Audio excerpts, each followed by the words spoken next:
வணக்கம் நண்பர்களே, மீண்டும் எங்கள் சேனல் சென்டர் சிட்டிக்கு வரவேற்கிறோம். உங்கள் செல்வம் கூட்டாளி. என் பெயர் நஜ். நீங்கள் பார்த்து கொண்டிருப்பது ஒரு ISM TNPR pass for sure video. இந்த வீடியோக்கள் எம்எஃப் மியூச்சுவல் ஃபண்ட் 13 எக்ஸாம், இது ஸ்பெஷலைஸ்ட் இன்வெஸ்ட்மெண்ட் ஃபண்ட்ஸ்க்காக சிபி அறிமுகப்படுத்திய புதிய தேர்வு. அதற்காக நாங்கள் இந்த வீடியோக்களை உருவாக்குகிறோம். இவை பாஸ் ஃபார் ஷோர் வீடியோக்கள். இந்த வீடியோக்கள்ல நீங்கள் வெறும் இந்த வீடியோக்களை பார்த்தாலே தேர்ச்சி பெறுவீர்கள் என்பதை நாங்கள் உறுதி செய்வோம். இதுவரை நாங்கள் 3 அத்தியாயங்களை ஈக்விட்டி டெரிவேட்டிவ் புத்தகத்திலிருந்து கவர் செய்துள்ளோம். இன்று நாம் பேசப்போகும் அத்தியாயம், அது அத்தியாயம் நம்பர் 4, ஈக்விட்டி டெரிவேட்டிவ் புத்தகத்திலிருந்து இன்டராக்ஷன். அப்படி என்றால் இன்று நாம் இந்த புத்தகத்தில் என்னென்ன படிக்கப் போகிறோம் என்பதை பார்க்கலாம். இந்த அத்தியாயத்தை படித்த பிறகு வாசகர் புரிந்து கொள்ள வேண்டும். ஆப்ஷன்களின் கருத்து பற்றி ஆப்ஷன்களின் முழு கருத்தையும் பார்க்க போகிறோம். ஏன் ஆப்ஷன்கள் உருவாக்கப்பட்டன என்பதை புரிந்து கொள்வோம். ஆப்ஷன் ஒப்பந்தங்களில் பே ஆஃப் எப்படி இருக்கும், ஃபியூச்சர்ஸ் மற்றும் ஆப்ஷன்ஸ் இடையிலான வித்தியாசம் மற்றும் அடிப்படை விஷயங்களை பற்றி தெரிந்து கொள்வோம். அதாவது ஆப்ஷன் விலை நிர்ணயம். நாம் ஆப்ஷன் கிரீக்ஸ் மற்றும் வோலாட்டிலிட்டி பற்றி பார்க்க போகிறோம். அதில் என்னென்ன வகையான ஆப்ஷன் கிரீக்ஸ் இருக்க முடியும் என்பதையும் விவரிக்க போகிறோம். ஆப்ஷன்களை ஆப்ஷன் வாங்குபவரும் விற்குபவரும் என்ற பார்வையிலிருந்து பகுப்பாய்வு செய்வது எப்படி என்பதை பார்க்க போகிறோம். நீங்க ஒரு ஆப்ஷன் வாங்குபவர் அல்லது விற்பவர் என்றால் எந்த விதத்தில் நீங்க பகுப்பாய்வு செய்வீர்கள் என்பதை பார்க்க போகிறோம். மார்க்கெட்ல நீங்க ஒரு நிலைமை உருவாக்குவதற்கு முன்பு கவனிக்க வேண்டிய விஷயங்கள் என்னென்ன என்பதை பார்க்க போறோம். அப்படி என்றால் நம்மால் NISM சீரீஸ் 13 பொதுவான டெரிவேட்டிவ்ஸ் தேர்வுக்கான புத்தகம், அதாவது ஈக்விட்டி டெரிவேட்டிவ்ஸ், அதன் 4வது அதிகாரம் இன்ட்ரோடக்ஷன் டு ஆப்ஷன் என்பதை ஆரம்பிப்போம். முதல்ல ஆப்ஷன்களின் அடிப்படைகளை பற்றி பேசுவோம். நாம் பார்க்க வேண்டியது ஆப்ஷன்கள் என்றால் என்ன மற்றும் ஏன் அவை உருவாக்கப்பட்டன என்பதை காண வேண்டும். பாருங்கள், புத்தகத்தில் எழுதப்பட்டிருப்பது போலவும் நாம் 3வது அதிகாரத்திலும் படித்தது போலவும் ஃபார்வர்ட்ஸ் மற்றும் ஃபியூச்சர்ஸ் ஒப்பந்தங்கள் உள்ளன. அதனால் முதல்ல நாம் ஆப்ஷன்கள் உருவாக்க வேண்டிய அவசியம் என்ன என்பதை புரிந்து கொள்ள வேண்டும். அப்படி என்றால் ஃபியூச்சர் மற்றும் ஃபார்வர்ட் ஒப்பந்தங்கள் என்றால் என்ன? நாம் பார்த்தோம், அது ஒரு உறுதி. அதாவது நாம் ஒரு அண்டர்லைன் சொத்தை எதிர்கால தேதியில் வாங்கவும் விற்கவும் ஒப்புக்கொள்கிறோம். அதன் விலை மற்றும் மற்ற விவரங்கள் அனைத்தும் இன்று தீர்மானிக்கப்படும். இதனால் ஒரு நேரியல் லீனியர் பே ஆஃப் உருவாகும். இது வரம்பில்லாத நஷ்டங்களையும் லாபங்களையும் குறிக்கிறது. அப்படி என்றால் ஃபியூச்சர்ஸ் மற்றும் ஃபார்வர்ட்ஸ் உங்களுக்கு என்ன காட்டுகிறது என்றால் அது வரம்பில்லாத நஷ்டங்களையும் லாபங்களையும் குறிக்கிறது. ஆனால் அவர்கள் என்ன செய்கிறார்கள்? சில மார்க்கெட் பங்கேற்பாளர்களுக்கு அல்லது சிலர் மேலே செல்லும் வாய்ப்பை பயன்படுத்த முயற்சிக்கிறாங்க. ஆனால் அவர்களுக்கு இது வேண்டும், எனது கீழ்நோக்கி நஷ்டம் கட்டுப்படுத்தப்பட வேண்டும். அதாவது அவர்களுக்கு குறைந்த ரிஸ்க் எடுத்து அதிகம் பணம் சம்பாதிக்கும் வாய்ப்பு இருக்கிறது, அல்லது குறைந்த பணம் முதலீடு செய்து எனது முழு மூலதனம் அல்லது நஷ்டம் வரம்புக்குள் இருக்க வேண்டும், ஆனால் எனது லாபம் வரம்பில்லாமல் இருக்க வேண்டும் என்று நினைக்கிறார்கள். இந்த மாதிரியான சில விஷயங்களை சில முதலீட்டாளர்கள் மார்க்கெட்ல தேட முயற்சிக்கிறாங்க. அதனால தான் இத பார்த்தபோது ஆப்ஷன்கள் உருவாகின. இன்று நிதி கருவிகள் அப்படிப்பட்ட நிதி கருவிகளாக ஆப்ஷன்கள் பிறந்தன. அங்கே அவர்கள் வரம்பில்லா லாபங்களை அனுமதித்தார்கள். அதனால் நீங்கள் ஆப்ஷன்கள் மூலம் வரம்பில்லா லாபம் சம்பாதிக்க முடியும். மற்றும் வாங்கும்போது நீங்கள் ஒரு ஆப்ஷனை வாங்கும்போது அதை நீங்கள் அடுத்த அத்தியாயத்தில் படிப்பீர்கள். எந்த விதத்தில் வாங்குபவர் ஆப்ஷனில் வரம்பில்லா லாபம், அதாவது வரம்பில்லா லாபம் நீங்கள் சம்பாதிக்க முடியும். நீங்கள் ஆப்ஷன் வாங்கும்போது மற்றும் அடிப்படை சொத்தை விற்கும்போது இழப்பை கட்டுப்படுத்தும் விதிமுறைகள் வழங்கப்படுகின்றன. அதாவது சில இழப்புகளை கட்டுப்படுத்தி வரம்பில்லா வாய்ப்புகளை உருவாக்கும் நோக்கத்தில தான் இந்த ஆப்ஷன்கள் உருவாக்கப்பட்டன. மேலும் பல முதலீட்டாளர்கள் இப்படிப்பட்ட சந்தையில் இப்படிப்பட்ட வாய்ப்புகளை தேடிக்கொண்டே இருக்கிறார்கள். அதனால தான் ஆப்ஷன்கள் உருவானது. அப்படி என்றா ஒரு பொருளாதாரக்கு. அதனால தான் சொல்லப்படுகிறதே ஃபியூச்சர்ஸ் ஆப்ஷன்ஸ் எல்லாம் வெப்பன்ஸ் ஆஃப் மாஸ் டிஸ்ட்ரக்ஷன் என்று. இந்த விஷயங்களை சரியா பயன்படுத்தவில்லை என்றால் உங்கள் முழு மூலதனமும் அழிந்து போகும் அபாயம் உள்ளது.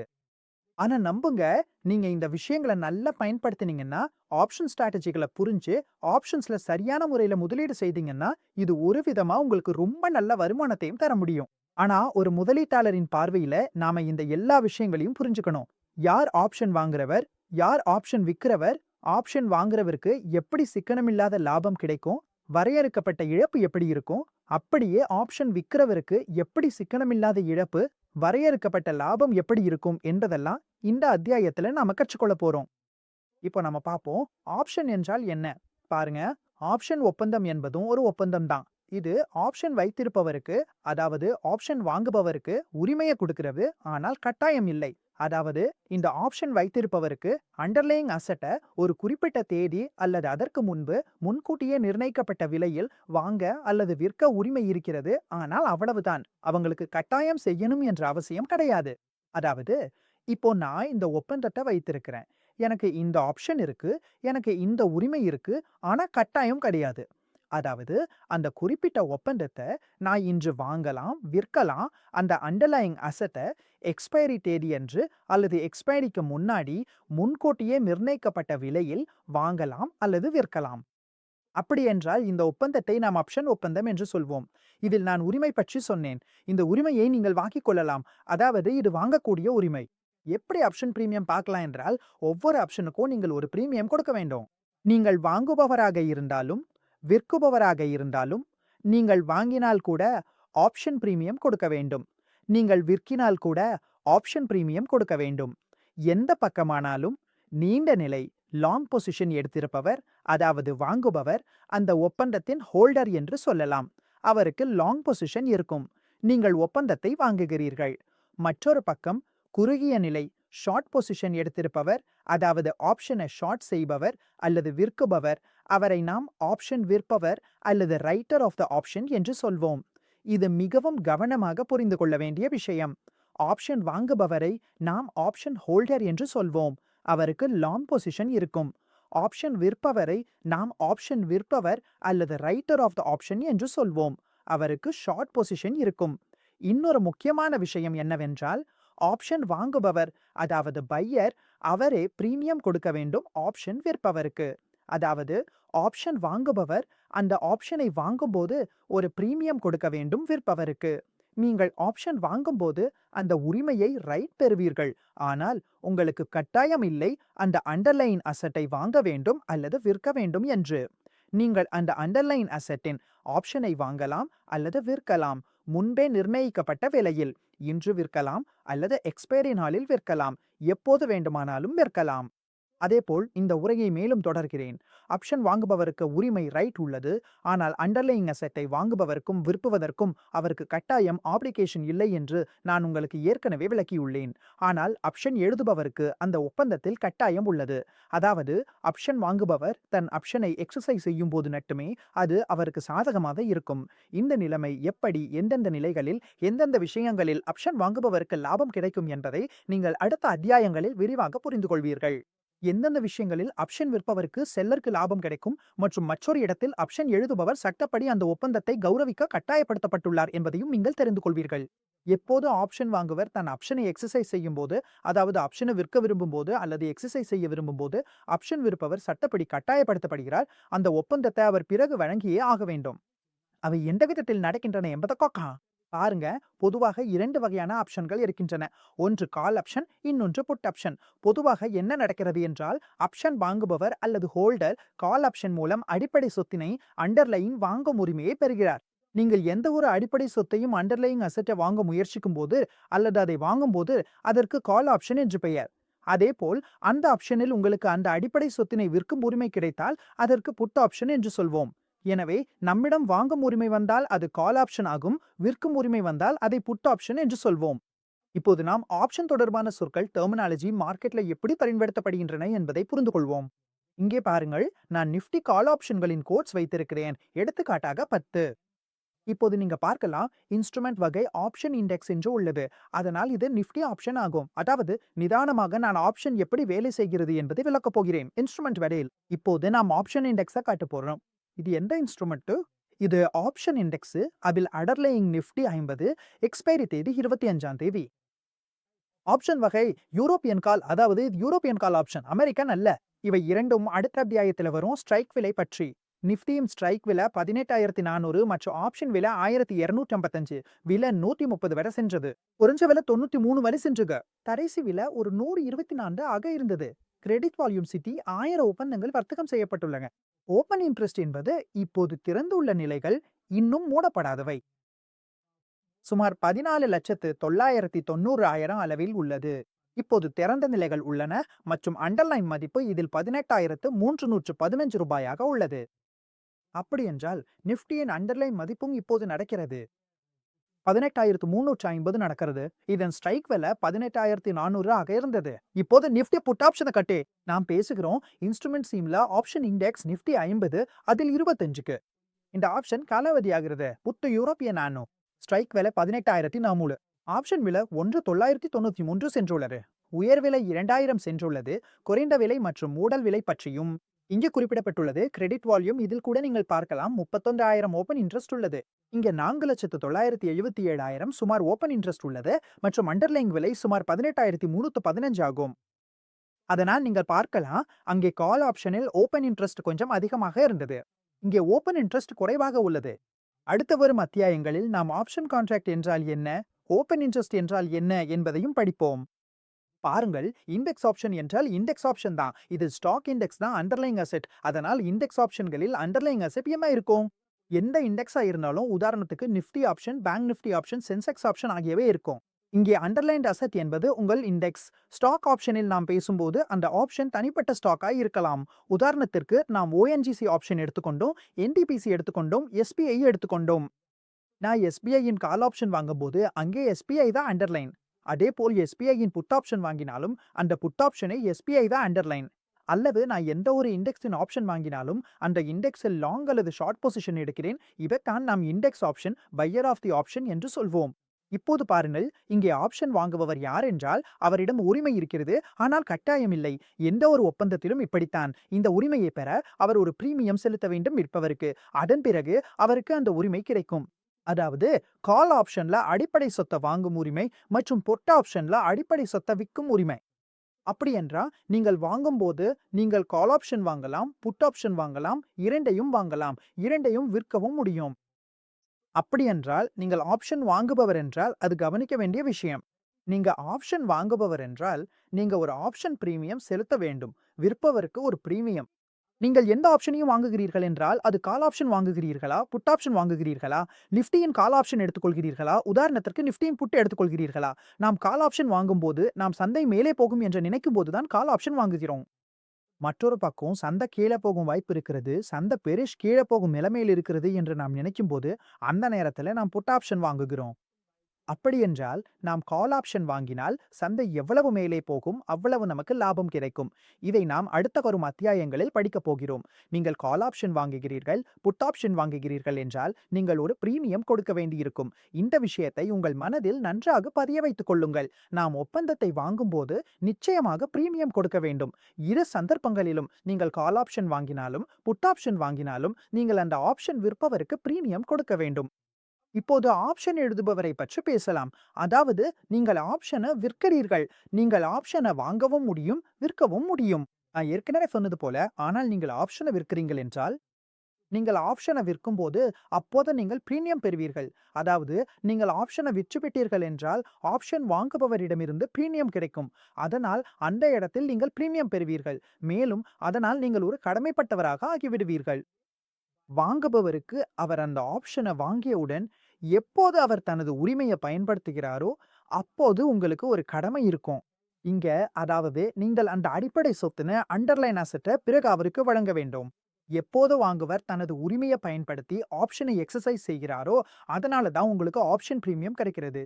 ஆனால் உங்களிடம் உள்ள அந்த அடிப்படை சொத்து எதுவாக இருந்தாலும் நீங்கள் விற்பனையாளர் என்ற வகையில் அதை வழங்க வேண்டும். வாங்குபவர் தனது உரிமையை பயன்படுத்தும் போது அவருக்கு அந்த உரிமை கிடைக்கும். கால் ஆப்ஷன்ல விற்பனையாளர் கடமைப்பட்டிருப்பார், புட் ஆப்ஷன்ல வாங்குபவர் கடமைப்பட்டிருப்பார். இது அமெரிக்கன் ஆப்ஷன்களுக்கு பொருந்தும். இப்போ பார்ப்போம் அமெரிக்கன் ஆப்ஷன்கள் என்றால் என்ன. பாருங்க, அமெரிக்கன் ஆப்ஷனில் வாங்குபவர் தனது உரிமையை ஒப்பந்த காலாவதி தேதிக்கு முன்போ அல்லது எந்த நேரத்திலும் பயன்படுத்த முடியும். அதாவது அமெரிக்கன் ஆப்ஷன்களில் பொதுவாக வாங்குபவர் அல்லது ஹோல்டர் தனது உரிமையை எப்போது வேண்டுமானாலும் பயன்படுத்த முடியும். எந்த நேரத்திலும் காலாவதி நாளில் அல்லது அதற்கு முன்பாக அமெரிக்கன் ஆப்ஷனில் பயன்படுத்த முடியும். ஆனா யூரோப்பியன் ஆப்ஷனில் பொதுவாக என்ன நடக்கிறது என்றால் வாங்குபவர் தனது உரிமையை ஒப்பந்தத்தின் காலாவதி நாளில் மட்டும்தான் பயன்படுத்த முடியும். அதாவது யூரோப்பியன் ஆப்ஷனின் உரிமையாளர் அல்லது ஹோல்டர் தன்னிடம் உள்ள உரிமையை பயன்படுத்த முடியும் என்றால் அந்த உரிமையை அவர் பயன்படுத்தக்கூடிய ஒரே நாள் அந்த ஒப்பந்தத்தின் காலாவதி நாள் அல்லது அந்த நாளில் மட்டுமே ஆகும். மற்றும் இங்கே கவனிக்க வேண்டிய மிக முக்கியமான விஷயம் என்னவென்றால் இந்தியாவில் உள்ள அனைத்து இண்டெக்ஸ் ஆப்ஷன்களும் மற்றும் ஸ்டாக் ஆப்ஷன்களும் யூரோப்பியன் ஸ்டைலில் உள்ளன. இப்போது நான் ஆப்ஷன் பிரீமியம் பற்றி பேச போகிறேன். அதாவது எந்த விதத்தில் ஆப்ஷன் பிரீமியம் வசூலிக்கப்படுகிறது என்பதை. ஃபார் எக்ஸாம்பிள், இப்போது பாருங்கள், இதுதான் அந்த விலை. அதாவது ஆப்ஷன் வாங்குபவரும் ஆப்ஷன் விற்குபவரும் இடையே இருக்கும் விலை. அப்படி என்றால் ஆப்ஷன் பிரீமியம் என்றால் என்ன? இதுதான் அந்த விலை. அதாவது ஆப்ஷன் வாங்குபவர் செலுத்தும் தொகை விற்பவருக்கு. உதாரணத்திற்கு உங்கள் நிஃப்டி ஒரு அண்டர்லையிங்காக இருக்கிறது. நீங்கள் நிஃப்டி ஆப்ஷனை வாங்குகிறீர்கள், நிஃப்டி கால் ஆப்ஷனை வாங்குகிறீர்கள்.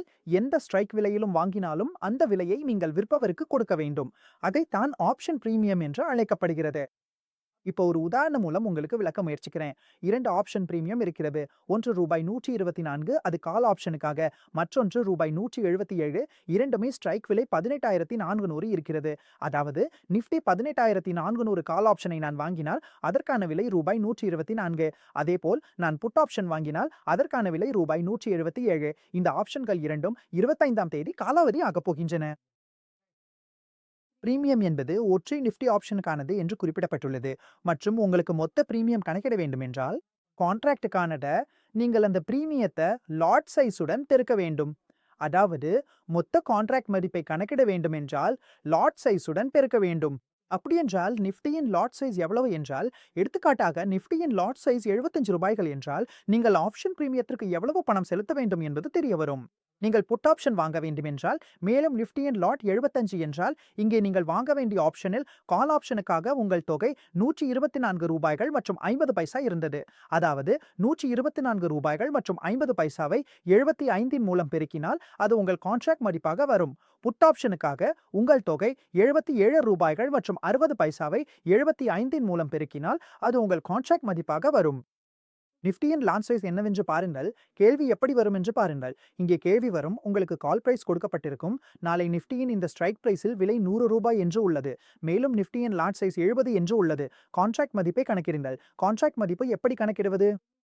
இப்போது அந்த குறிப்பிட்ட 100 ரூபாயை 100 மடங்கு 75 செய்தா உங்களுக்கு 7,500 ரூபாயின் கான்ட்ராக்ட் மதிப்பு கிடைக்கும். அப்படியென்றால் இந்த மாதிரியான கேள்வி வரும், நீங்கள் கான்ட்ராக்ட் மதிப்பை எப்படி கணக்கிடுவீர்கள் என்று. அதற்கு நீங்கள் பிரீமியத்தை லாட் சைஸுடன் பெருக்க வேண்டும். அப்போதுதான் உங்கள் ஆப்ஷன் பிரீமியத்தின் கான்ட்ராக்ட் மதிப்பு கிடைக்கும். ஸ்பாட் விலையை பற்றி பேசல. பாருங்கள், ஸ்பாட் விலை என்றால் எங்க? கடந்த அத்தியாயத்திலும் நாம் புரிந்து கொண்டோம், இது அந்த அண்டர்லைங் அசெட் ஸ்பாட் மார்க்கெட்ல ட்ரேட் ஆகும் விலை, அதாவது கேஷ் விலை. அந்த அண்டர்லைங் அசெட் உதாரணத்திற்கு நிஃப்டி, அதன் கேஷ் விலை ஸ்பாட் மார்க்கெட்ல அந்த நேரத்தில் ட்ரேட் ஆகும் விலை தான் ஸ்பாட் விலை. அதை நாம ஸ்பாட் விலை என்று சொல்வோம். உதாரணத்துக்கு இங்கே நிஃப்டியின் விலை எவ்வளவு இருக்கிறது என்றால் இந்த எடுத்துக்காட்டில் 18,315 ரூபாய் 10 பைசா அந்த நேரத்தில். அப்படி என்றால் இது நிஃப்டியின் ஸ்பாட் விலை ஆகும். இப்போது ஸ்ட்ரைக் விலை மற்றும் எக்ஸசைஸ் விலை பற்றி பேசலாம். பாருங்கள், ஸ்ட்ரைக் விலை என்பது அந்த விலை, அதில் ஷேர் வாங்க முடியும். அண்டர்லைங் செக்யூரிட்டியில இந்த விலையில் கால் ஆப்ஷன் வாங்குபவரால் வாங்கப்படலாம் மற்றும் புட் ஆப்ஷன் விற்கப்படலாம். நம்முடைய எடுத்துக்காட்டுல ஸ்ட்ரைக் விலை எவ்வளவு இருந்தது? நிஃப்டி மற்றும் கால் ஆப்ஷனுக்காக 18,400 இருந்தது. அதாவது 18,400 விலை. நீங்கள் நாளை எடுக்கும் ஆப்ஷனை நாம் தான் ஸ்ட்ரைக் விலை என்று சொல்லுவோம். அந்த ஸ்ட்ரைக் விலை எதுவாக வேண்டுமானாலும் இருக்கலாம். அண்டர்லைங்கில் ஸ்பாட் விலை என்பது நிஃப்டிக்காக 18,350 தான். இங்கே நாம் பேசும் ஸ்ட்ரைக் விலை என்பது 18,400 பற்றினான். நாம் எந்த கான்ட்ராக்டை வாங்குகிறோமோ அந்த அண்டர்லைன் செக்யூரிட்டியின் கான்ட்ராக்டை நாம வாங்கும்போது அதையே ஸ்ட்ரைக் விலை என்று சொல்வோம். இப்போ இங்கே நம்ம 18,500 விலையிலும் கால் ஆப்ஷன் அல்லது புட் ஆப்ஷன் வாங்கலாம். நாம் 18,600 விலையிலையும் செய்யலாம், 700 விலையிலையும் செய்யலாம், 18,300 விலையிலையும் செய்யலாம். இதுதான் ஸ்ட்ரைக் விலை. உங்களுக்கு நீங்கள் ஒரு டிமேட் அக்கௌண்ட் ஓபன் செய்து ட்ரேட் செய்யும் போதுதான் எப்பன ஆப்ஷன் விலைக்கு என்ன விலை இருக்கிறது என்று தெரியும். அதேபோல் நீங்கள் அந்த கால் ஆப்ஷனை வாங்கவும் பையராக விற்கவும் முடியும். ஓபன் இன்ட்ரெஸ்ட் நாம் பார்த்தோம், மொத்த எத்தனை அவுட்ஸ்டாண்டிங் கான்ட்ராக்டுகள் இருக்கின்றன, உங்கள் கான்ட்ராக்டுகளில் எத்தனை அவுட்ஸ்டாண்டிங் இருக்கின்றன என்பதை. அதுதான் நமக்கு ஓபன் இன்ட்ரெஸ்ட் என்று சொல்கிறது. ஆப்ஷன்களின் எக்ஸசைஸ் பாருங்கள். இந்தியாவில் எக்ஸ்சேஞ்சில் ட்ரேட் செய்யப்படும் ஆப்ஷன் கான்ட்ராக்டுகள் யூரோப்பியன் ஸ்டைல் ஆப்ஷன்கள் தான். நான் ஏற்கனவே உங்களிடம் சொன்னது போல பையர் தனது ஆப்ஷனை எப்போது எக்ஸசைஸ் செய்ய முடியும் என்பதை. இந்த கான்ட்ராக்டுகளின் மெச்சூரிட்டி நேரத்துல தான் பையர் எக்ஸசைஸ் செய்ய முடியும். மட்டும் எக்ஸ்பைரி நாளில் தான். இதுவே ஆப்ஷன் எக்ஸசைஸ் ஆகும் நேரம். இப்போது மெனி ஆஃப் த ஆப்ஷன் பற்றி பேசலாம். ஒரு ஆப்ஷனை எப்போது இந்த மணி, எப்போது அவுட் ஆஃப் த மணி, எப்போது அட் த மணி என்று சொல்வது என்பதை பார்க்கலாம். இந்த விஷயத்துல நிறைய கேள்விகள் வரல. அப்படி என்றால் இந்த மணி கால் ஆப்ஷனை புரிந்து கொள்வோம்.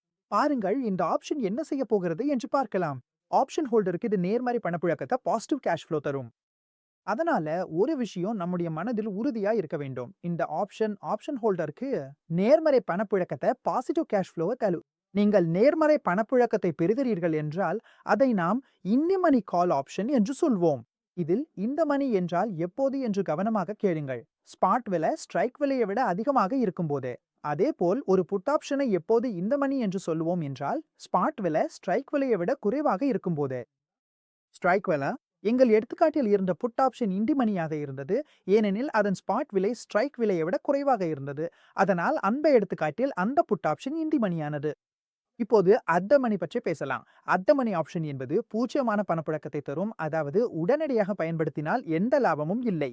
அப்படி என்றால் அதை இப்போது பயன்படுத்தினா அது பூஜ்ஜியமான பணப்புழக்கத்தை ஜீரோ கேஷ் ஃப்ளோ தரும், அதாவது ஸ்ட்ரைக் விலை ஸ்பாட் விலைக்கு சமமாக இருக்கும்.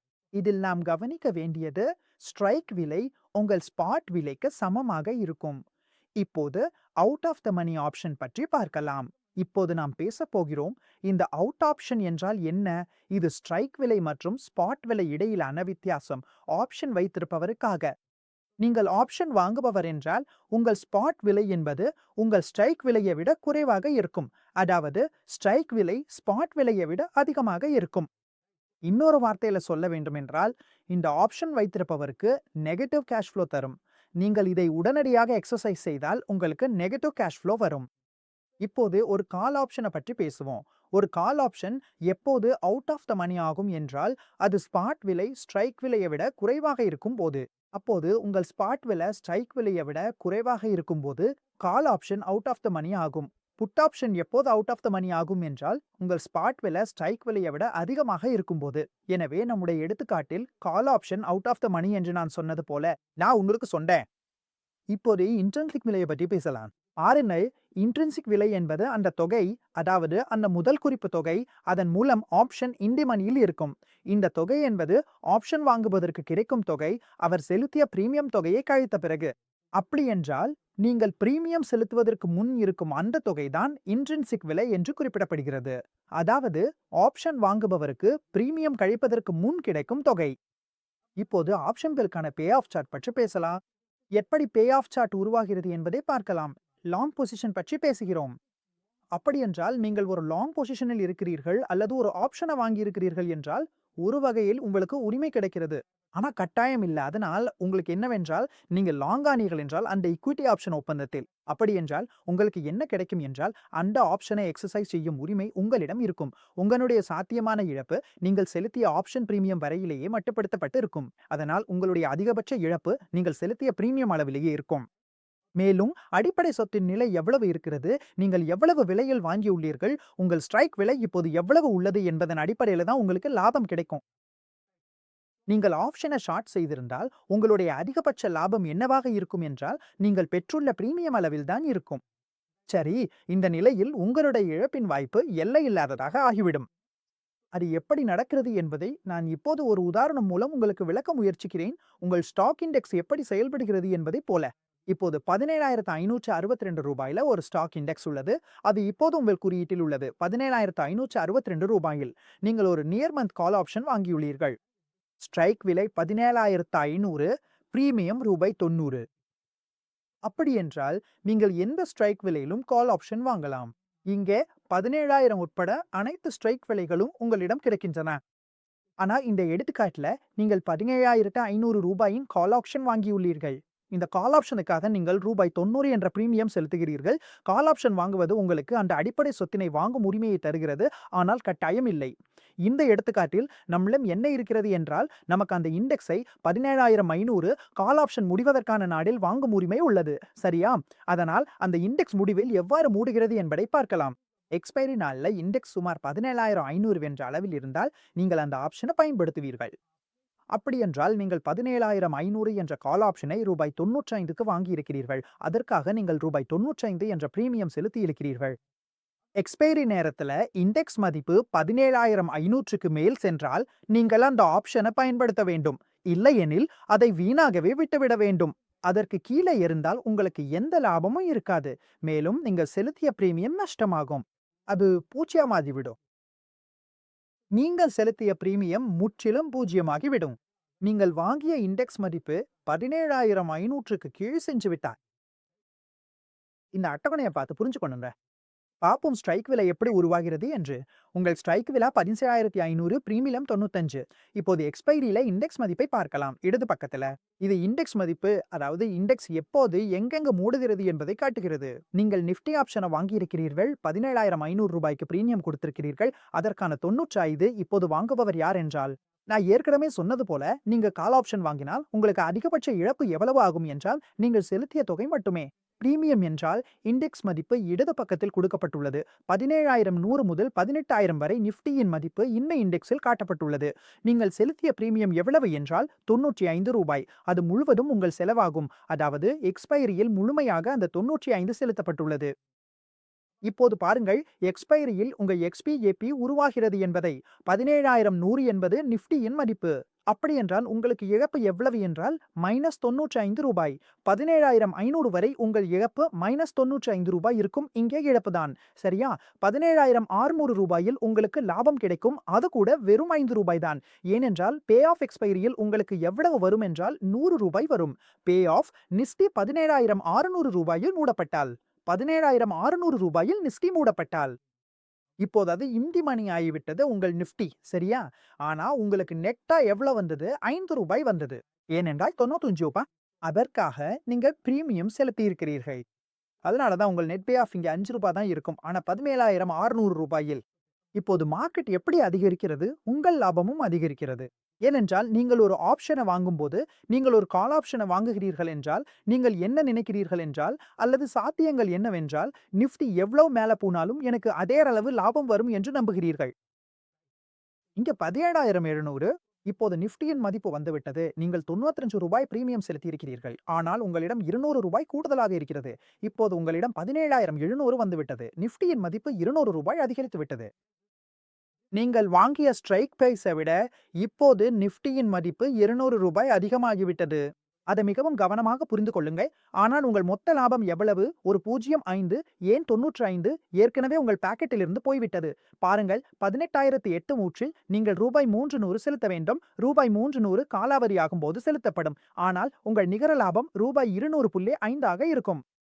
900க்கு 900. நீங்கள் காலாவதி ஆகிவிட்டால் ரூபாய் 400 உங்கள் மீது வந்துவிடும். ஸ்ட்ரைக் பிரைஸில் இருந்து ரூபாய் 305 லாபம் கிடைத்துவிடும். அதாவது நீங்க முதலீடு செய்ததை விட மேலான லாபம் உங்களுக்கு கிடைச்சுவிட்டது. அப்படியானா 95 ரூபாய் உங்க பிரீமியம் உங்க ஜேப்பில் இருந்து போய்விட்டது.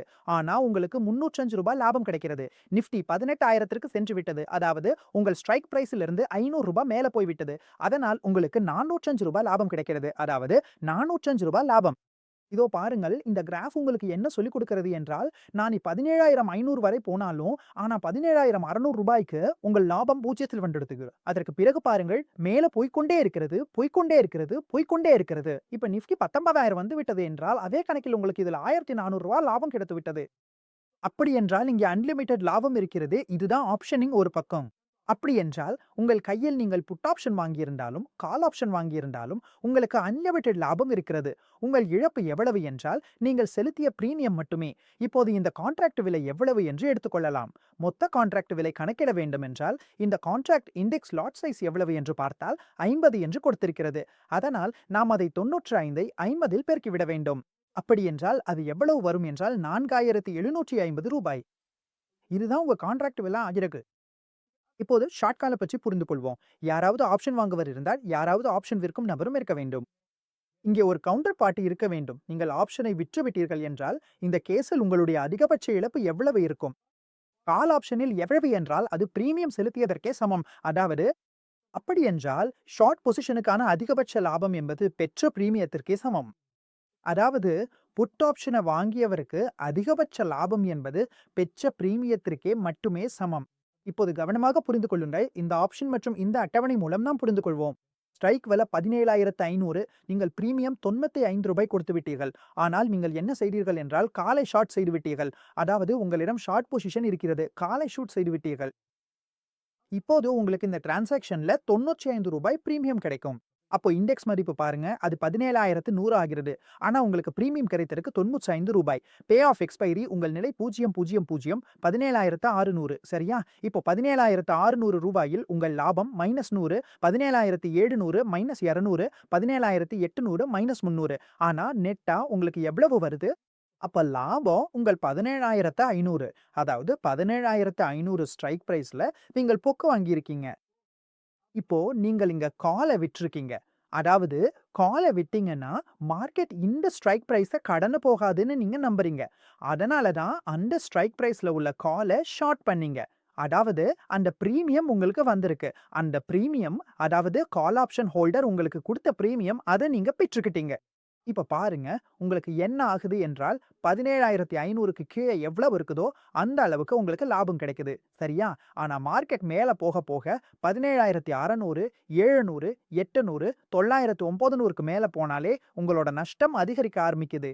இங்க பாருங்க 100, 5, 200, 5, 300, 5, 400, 5 அப்படின்னு போகுது. இதுதான் இந்த மாதிரி வேலை செய்யுது. இதுதான் பயோபேக் ஆப்ஷன் பை மற்றும் உங்கள் கால் ஆப்ஷன் செல் பற்றியது. ஒரு டேபிள் மூலம் பார்ப்போம் ஆப்ஷன் கான்ட்ராக்ட்ஸின் ரிஸ்க் மற்றும் ரிட்டர்ன் ப்ரொஃபைல் எப்படி இருக்குது என்று. அதாவது ரிஸ்க் மற்றும் ரிட்டர்ன் எவ்வளவு இருக்குது என்று பார்க்கலாம். நீங்கள் லாங் செய்தால் அதாவது ஆப்ஷனை வாங்கினால் நீங்கள் செலுத்திய பிரீமியம் தான் உங்கள் ரிஸ்க். ஆனால் ரிட்டர்ன் எல்லை இல்லாமல் கிடைக்கும். ஆனால் நீங்கள் ஆப்ஷனை ஷார்ட் செய்தால் உங்கள் ரிஸ்க் எல்லை இல்லாமல் அதிகமாகும். ஆனால் உங்களுக்கு கிடைப்பது என்ன? நீங்கள் பெற்ற பிரீமியம் மட்டுமே. இப்போது சில அடிப்படை அளவுகோல்கள் பற்றி பேசலாம். அதில் ஆப்ஷன் விலை சார்ந்திருக்கும். முதல்ல ஸ்பாட் விலைய பாருங்க. முதல்ல அந்த அண்டர்லைன் அசெட்டின் ஸ்பாட் விலை என்ன இருக்கிறது என்பதில் தான் அது சார்ந்திருக்கும். அதற்கு பிறகு ஸ்ட்ரைக் விலை, நீங்கள் எந்த ஸ்ட்ரைக் விலையின் ஆப்ஷனை எடுத்திருக்கிறீர்கள் என்பதும், பிறகு வாலட்டிலிட்டி அதாவது அந்த அண்டர்லைங் அசெட்டின் விலையில் எவ்வளவு அதிகமான மாற்றம் இருக்கிறது என்பதும், விலை அதிகமான மாறினால் உங்களுக்கு அதிக லாபம் அல்லது இழப்பு வாய்ப்பு இருக்கும். மேலும் எவ்வளவு நேரம் உள்ளது எக்ஸ்பைரிக்கு, அதிலும் அந்த குறிப்பிட்ட ஆப்ஷன் மற்றும் வட்டி விகிதம். இந்த 5 விஷயங்கள் தான் அடிப்படை அளவுகோல்கள். இதில் தான் ஆப்ஷன் விலை சார்ந்திருக்கும். இப்போது நாம் ஆப்ஷன் கிளிக்ஸை பற்றி புரிந்து கொள்வோம். அதற்காக சில விஷயங்களை நான் இங்கே உங்களுக்கு சொல்வேன். அவை உங்களுக்கு முக்கியமாக அளவிட உதவும். ஆமா, ஆப்ஷன் விலையில எப்படி மாற்றங்கள் வரலாம் என்பது பார்க்கலாம். முதல்ல டெல்டாவை பாருங்கள். டெல்டா என்ன அளவிடுகிறது என்றால், டெல்டா என்பது ஆப்ஷனின் சென்சிட்டிவிட்டியை அளவிடுகிறது. அதாவது அடிப்படை செட்டின் விலையில் சிறிய மாற்றம் வந்தால், அதனால் என் ஆப்ஷனில் என்ன தாக்கம் ஏற்படும் என்பதை இது காட்டுகிறது. ஒரு சிறிய விலை மாற்றம் மேலோ கீழோ நடந்தால், என் ஆப்ஷனில் என்ன தாக்கம் வரும் என்பதை காட்டுகிறது.